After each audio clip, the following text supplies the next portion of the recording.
And we're back! Welcome to Fetch Quests. My name is Joshua, and this is all about pickpocketing in Baldur's Gate 3.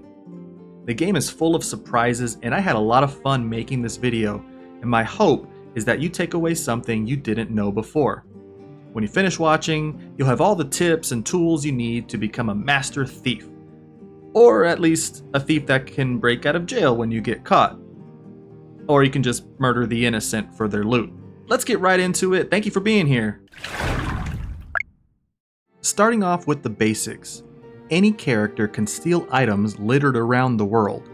Ideally, you do so unseen while hiding, or at least far enough away from an NPC's line of sight. And stealing in this manner does not trigger a dice roll for success. Likewise, any character can perform a pickpocket. The difference is many factors come into play that determine how successful you will be at picking said pocket. And then, of course, the fun ensues once the victim realizes they've been robbed. When you attempt a pickpocket, the game checks your Dexterity modifier and Sleight of Hand, which is a Dexterity skill, and you make a Sleight of Hand check with a dice roll. What that means is, quite simply, the higher your Dexterity and Sleight of Hand skill, the greater chance you have at succeeding with pickpocketing that item. And you will roll for each item you attempt to steal. Now keep in mind, rogues and bards, cunning as they are, make excellent thieves thanks to rogues having expertise in Sleight of Hand and bards having the ability to select Sleight of Hand as a proficiency. Every class can innately have the Sleight of Hand skill, though they won't be proficient at it, and the chances of successfully picking an unsuspecting victim's pocket is definitely less than a rogue or bard's. Now let's take a look at lockpicking in action. A good rule of thumb is to use a cleric or druid to cast guidance on the character who will be doing the stealing. What this does is it grants an additional 1d4 modifier, which is 1 dice, and you can get 1, 2, 3, or 4 as the modifier to your Sleight of Hand check every time you attempt to pickpocket. So here's an example of my ranger, who, remember, doesn't have Sleight of Hand proficiency, getting blessed with guidance. Press the hide icon on your toolbar or press C to crouch and get in the hide position, and make sure you're not in line of sight of an NPC. The line of sight is shown by the red cones. And when you hover over the unsuspecting victim, you'll see the option to pickpocket. Now each item has its own target you need to meet or exceed to successfully steal it. And this is where your Dexterity modifiers and guidance really help out. But notice, in this case, by the time I attempt to pickpocket, my guidance wears off, so I don't get that additional modifier. And this leads me to another tip, which is to go into turn-based mode when you plan to steal, so you pause time and you don't lose guidance. And then of course you can get out of turn-based mode when you're finished stealing, so you can quickly run away. Unfortunately for me, my attempt failed as indicated in the top left, meaning I didn't roll high enough to pass the check. Thankfully, I'm let off with just a warning. Open the dialog window on the right side of your screen and hover over the Sleight of Hand text to see how the roll actually went. In this case, my target was a 17, and even though my initial roll was fairly high at 15, the only modifier I have is 1 for Dexterity, so I failed the check with a 16. Let's take a look at the options you have after you successfully steal. This time we have Asterion, which will increase our odds of successfully pickpocketing. As always, we cast guidance, and the entire party is just hanging out nearby, acting as innocent as possible.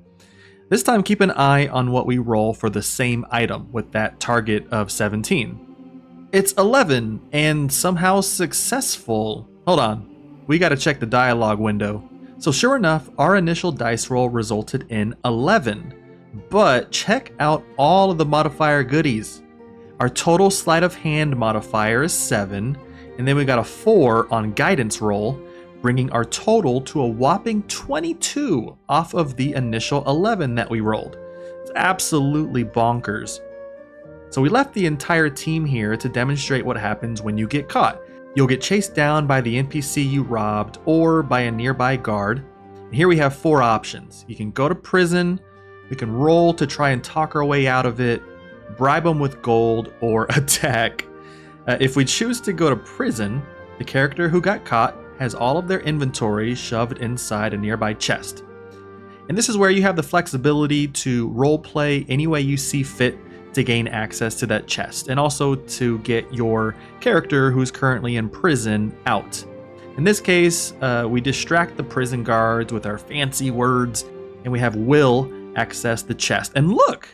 We even get to keep the item we stole, the blooded great axe. Let's try pickpocketing again, only this time we'll steal multiple items. Astarion has guidance, and we don't want it to go away, so we'll enter turn-based mode to slow down time. This locks the NPCs in place for a turn, as if you were in battle, ensuring nobody starts walking our way or turns their body to catch us in their line of sight. Clicking on the various items available to steal lets you see what the target role is.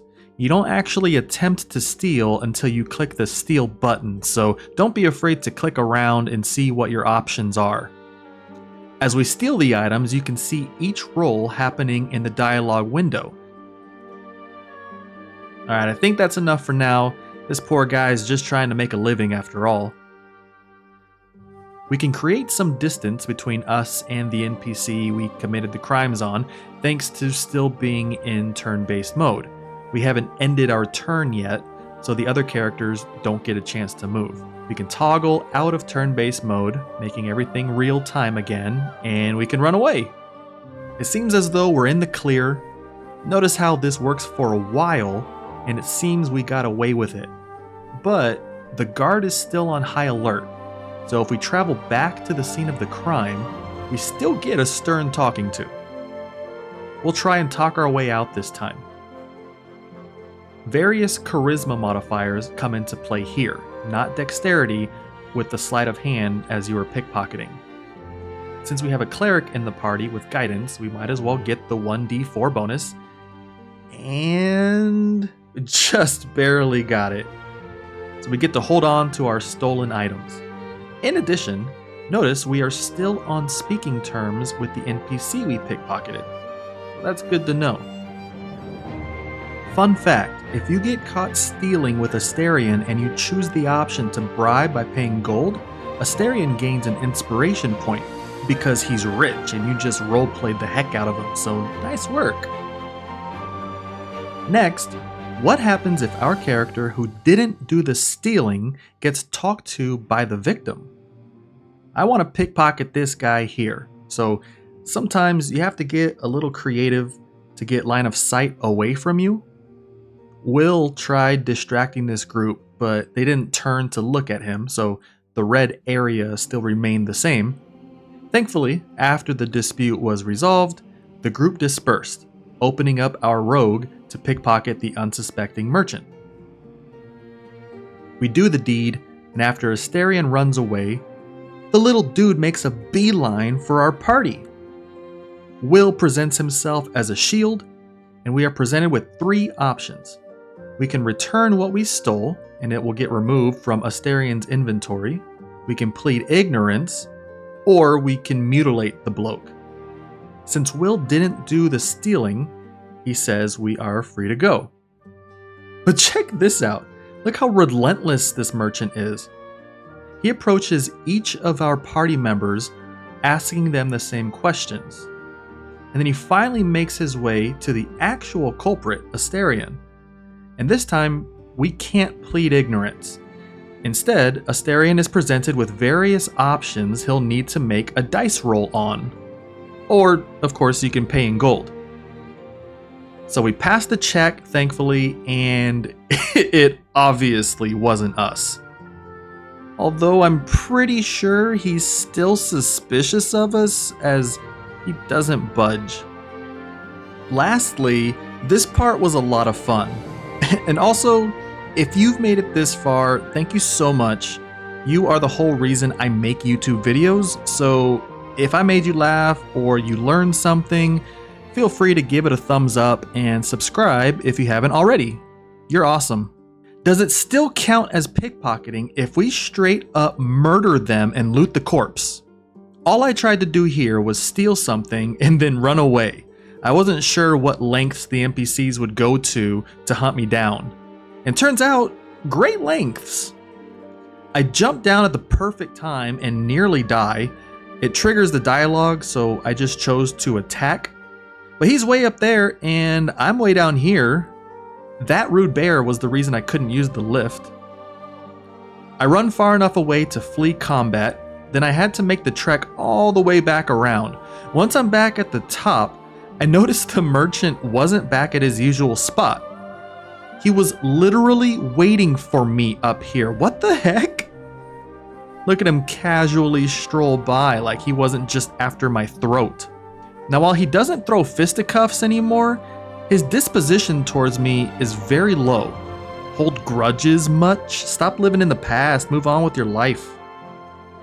Once he's back in his spot, I attempt to get back into his graces by freely offering him loot. Maybe it was stolen, maybe not. It helps only a tiny bit. Something of note here, each NPC has a certain disposition toward each of your characters. So while he may hate Asterion, when Will speaks to him, his attitude is neutral. Anywho, I want what he's got and we're done playing games. So I gloom hands him to death. And check it out, you definitely can loot the corpse for their goodies.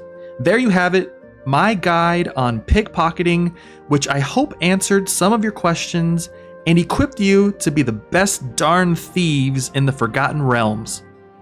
Don't forget to do some fetch quests of your own. Sometimes the rewards are worth it. Bye, y'all.